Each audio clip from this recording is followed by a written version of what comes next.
పాత రోజుల్లో ట్విట్టర్, ఇప్పుడు మనం ఎక్స్ అంటాం గదా! ఎక్స్ వేదికలో artificial intelligence based Grok chat bot అనేది ఆడవాళ్ళ యొక్క అసభ్య, అశ్లీల చిత్రాలను రూపొందిస్తుందనే విషయంలో చాలా ఆరోపణలొస్తున్నాయన్నమాట. తాజాగా అమెరికాకు చెందిన ఆథర్, చాలా ఫేమస్ రైటర్ అన్నమాట. Ashley Saint Clair. ఈవిడ కూడా తన యొక్క అసభ్య చిత్రాలు కొందరు ఏఐ చాట్ బాట్ ఏదైతే ఉందో గ్రోక్ వాడి అసభ్య చిత్రాలు, అశ్లీల చిత్రాలు రిలీజ్ చేస్తున్నారని చెప్పి ఎక్స్ మీద కంప్లెయింట్ ఇచ్చింది. దాని మీద ఆవిడ కేస్ కూడా వేసిందంట. మనం చూస్తే రీసెంట్‌గా గ్రోక్ ఏఐ అనేది అది ట్విట్టర్ అంటే పాత ట్విట్టర్ ఇప్పుడు ఎక్స్ వాళ్ళ ఏఐ చాట్ బాట్ అన్నమాట. దీనికి సంబంధించి చాలా అభ్యంతరాలు వస్తున్నాయి. అయితే సోషల్ మీడియా ప్లాట్‌ఫార్మ్ ఎక్స్ ఈ గ్రోక్ ఏఐ చాట్ బాట్‌ను కంప్లీట్‌గా ఎత్తేసే ఆలోచనలో ఉన్నట్లు తెలుస్తోంది. ఆర్టిఫిషియల్ ఇంటెలిజెన్స్‌తో అనర్థాలు కూడా చాలా మొదలయ్యాయి. రీసెంట్‌గా మనం చూస్తే గ్రోక్ ఏఐ చాట్ బాట్ ఏదైతే ఉందో గ్రోక్ ఇమేజ్ అని చెప్పి వాళ్ళ ఏఐ చాట్ బాట్ అన్నమాట. దానిలో చాలా వరకు అసభ్యకరమైన పిక్చర్స్ ఏదైతే ఆడపిల్లలకు సంబంధించిన పిక్చర్స్ ఉంటాయో అవి పిక్చర్ మ్యానిపులేషన్స్ అన్నమాట. ఈ గ్రోక్ ఇమేజ్ చాట్ బాట్ ఏదైతే ఉందో multi modal image and short video generation feature అన్నమాట. ఈ ఫీచర్ ప్రకారం ఏమవుతుందంటే ఒక అమ్మాయి ఫోటో ఇచ్చేసి మనం రకరకాల ప్రాంప్ట్స్ ద్వారా అమ్మాయిని రకరకాల విధాలుగా చూపించవచ్చు అనమాట. దానివల్ల మహిళల హక్కులు, వాళ్ళ యొక్క ప్రైవసీ, డిగ్నిటీ మొత్తం కాలు రాస్తున్నాయని చెప్పి కూడా అందరూ అంటున్నారు. మనం చూస్తే కనుక రీసెంట్గా శివసేన రాజ్యసభ ఎంపీ ప్రియాంక చతుర్వేది గారు మినిస్ట్రీ ఆఫ్ ఎలక్ట్రానిక్స్ ఇన్ఫర్మేషన్ టెక్నాలజీకి వాళ్ళ సెక్రటరీకి వాళ్ళ మినిస్టర్కి ఉత్తరం రాశారు. ఈ గ్రోక్ ఏఐ చాట్ బాట్ ఏదైతే ఉందో గ్రోక్ ఇమేజ్ అనేది ఇది ఉమెన్ డిగ్నిటీని భంగం కలిగిస్తుంది. ఉమెన్ యొక్క హక్కులు, మహిళా హక్కుల్ని భంగం కలిగిస్తుంది. వాళ్ళ ప్రైవసీ కావచ్చు, వాళ్ళ డిగ్నిటీ కావచ్చు, ఇదంతా కూడా కంప్లీట్గా క్రిమినల్ మిస్యూజ్ చేస్తుంది. ఇది ఒక క్రియేటివ్ ఎక్స్ప్రెషన్ కాదు. అంటే ఒక అమ్మాయి బొమ్మ పెట్టి, ఒక సెలబ్రిటీ బొమ్మ పెట్టి దానికి సంబంధించి వాళ్ళకి ఇష్టం వచ్చినట్టు మన ఇమేజ్ మార్చేయచ్చు, మన డ్రెస్ ఎలా అయినా వేయచ్చు, మనకు సంబంధించిన పార్ట్స్ ఎలా అయినా చూపించవచ్చు అనమాట. ఇది క్రియేటివ్ ఎక్స్ప్రెషన్ అనుకుంటే తప్పు, ఇది మన డిగ్నిటీకి భంగం కలిగిస్తుందని చెప్పి కూడా ప్రియాంక చతుర్వేది గారు కూడా ఉత్తరం రాశారనమాట. ఇది కంప్లీట్గా సభ్య సమాజం అంగీకరించలేంది.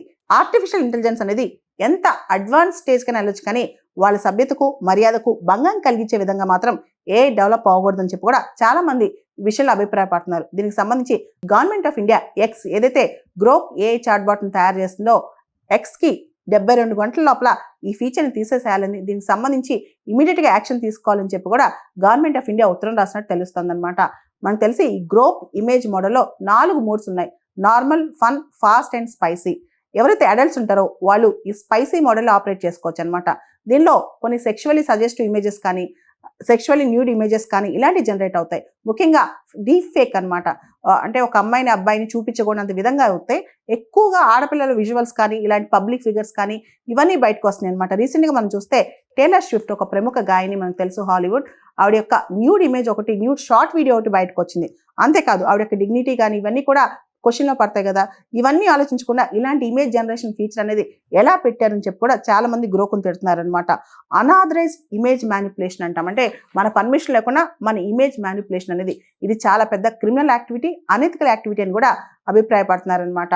కంట్రీస్ అంటే మహిళల పట్ల, వాళ్ళ డిగ్నిటీ పట్ల ఇంత పెద్ద అసభ్యకరమైన సంగతులు జరుగుతుంటే మన కంట్రీ ఎందుకు ప్యాసివ్గా ఉంటుంది, ఉండకూడదని చెప్పి కూడా చాలా మంది అభిప్రాయపడుతున్నారు. అందుకనే గవర్నమెంట్ ఆఫ్ ఇండియా దీని మీద ఎక్స్కి అల్టిమేటం ఇచ్చి 72 గంటల లోపల యాక్షన్ తీసుకోవాలి. యాక్షన్ ఏం తీసుకున్నారో ఆ రిపోర్ట్ కూడా గవర్నమెంట్కి సబ్మిట్ చేయాలని చెప్పి చెప్పిందనమాట.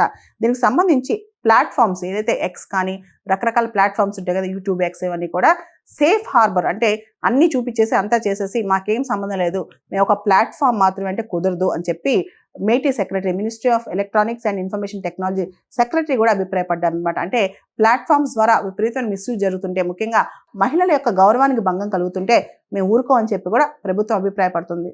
ఈ గ్రోక్ ఏఐ చాట్ బాట్ మీద అర్జెంట్గా యాక్షన్ తీసుకోవాలి. నేషనల్ ప్రయారిటీ ఇది. ఎందుకంటే ఒకవేళ కనుక అమ్మాయిల డిజిటల్ ప్రెజెన్స్ అనేది ఇలాంటి అసభ్యకరంగా మారుతూ ఉంటే ఆడపిల్లలు అసలు డిజిటల్ ప్రపంచంలోకి రాలేరు. It will amount to digital silencing. కామ్గా వాళ్ళ అకౌంట్స్, వాళ్ళ ఫొటోస్ ఏమీ షేర్ చేసుకోరు. వాళ్ళకి సంబంధించిన అభిప్రాయాలు కూడా షేర్ చేసుకోవడానికి భయపడతారు. వాళ్ళకి సంబంధించిన డిజిటల్ ప్రెజెన్స్ కూడా ఆపేస్తారు. దీనివల్ల ఆడపిల్లల డిజిటల్ ప్రెజెన్స్ అనేది కోల్పోతారు. దీన్నే డిజిటల్ సైలెన్సింగ్ అంటాం అనమాట. దీనికి దారి తీయకుండా ఇమీడియట్గా గవర్నమెంట్ దీనిపైన యాక్షన్ తీసుకోవాలని అందరూ కోరుకుంటున్నారు. టెక్నాలజీ మానవాళికి బెనిఫిట్ అవ్వాలి, మానవాళికి మంచి చేయగలగాలి. ఆల్రెడీ ఎక్స్ ఏదైతే పాత ట్విట్టర్ ఉందో ఇప్పుడు ఎక్స్ మారింది. Freedom of speech and expression కింద చాలా అడల్ట్ కంటెంట్ చూపించడం, చాలా అసభ్యకరమైన అబ్సీన్ ఫొటోస్ షేర్ చేయడం ఇలాంటివి జరుగుతున్నాయి అనమాట. ఇంకా కూడా టెక్నాలజీ వల్ల ఇలాంటి ఇబ్బందులు ఎదురవుతే భవిష్యత్తు ప్రశ్నార్థంగా అవుతుంది. ముఖ్యంగా టెక్నాలజీ వల్ల మనకు జరిగే లాభం కన్నా నష్టం పెరిగిపోద్ది. ఇవన్నీ కూడా ఆలోచించి ఏవైతే ప్లాట్ఫామ్స్ ఉన్నాయో, సోషల్ మీడియా ప్లాట్ఫామ్స్, వాటికి కూడా ఒక నియంత్రణ ఉండాలి.